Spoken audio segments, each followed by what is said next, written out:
SSC 26 batch তোমাদের pretest পরীক্ষার রেজাল্টের পরে অনেকে আমাদেরকে বলেছো যে তোমাদের রেজাল্ট আরেকটু বেটার হতে পারে।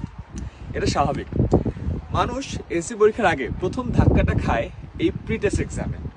এরপর অনেকে প্রিপারেশন নিয়ে উতরিয়ে যায়, টেস্ট পরীক্ষাটা ভালো করে, অনেকে টেস্টও খারাপ হয়, তারপরে এক্সাম একেবারে এসএসসি এক্সামের আগে 3 মাস ফানে পড়াশোনা করে অ্যান্ড দেন A+টা পায়। গত বছর মানে এসএসসি 25 ব্যাচের যেই কোর্সটা করে আমাদের প্রায় 5,000-এরও বেশি স্টুডেন্ট A+ পেয়েছিল, সেই কোর্সে তোমাদের জন্য আমরা আবারও আনছি।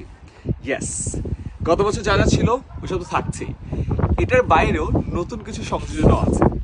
কি আছে সেটার ডিটেলসটা নিচে কমেন্টে একটা লিঙ্ক দিয়ে দিচ্ছি, সেখানে ক্লিক করে জানতে পারবে। বা দেখো, এসএসসি 25 ব্যাচের ওভারঅল পাশের হার কমে 68%-এ আসছে। A+-এর সংখ্যা 1,82,000 থেকে কমে 1,39,000 আসছে। মানে ওভারঅল পাস করাও কঠিন হয়ে যাচ্ছে, A+ পাওয়া তো আরো কঠিন হয়ে যাচ্ছে। এই সেম জিনিসটা হবে, তাই এখন থেকে সিরিয়াস হতে হবে। প্রিটেস্টটা দিয়ে প্রথম একটা সিরিয়াসনেস বুঝতে পেরেছো, বা ধাক্কাটা কেমন খেলা সেটাও বুঝতে পেরেছো, রাইট? সো এখন তোমাদের সুযোগ টেস্ট পরীক্ষার আগে নিজেকে ঝালিয়ে নেওয়া অ্যান্ড কমপ্লিট প্রিপারেশনটা শেষ করা। এবং এজন্যই আমাদের পুরো কোর্স, পুরো প্রোগ্রাম এবং সব কিছু ডিটেলস রেডি, কমেন্টে লিঙ্ক দেওয়া আছে, এখনই চেক করে ফেলো।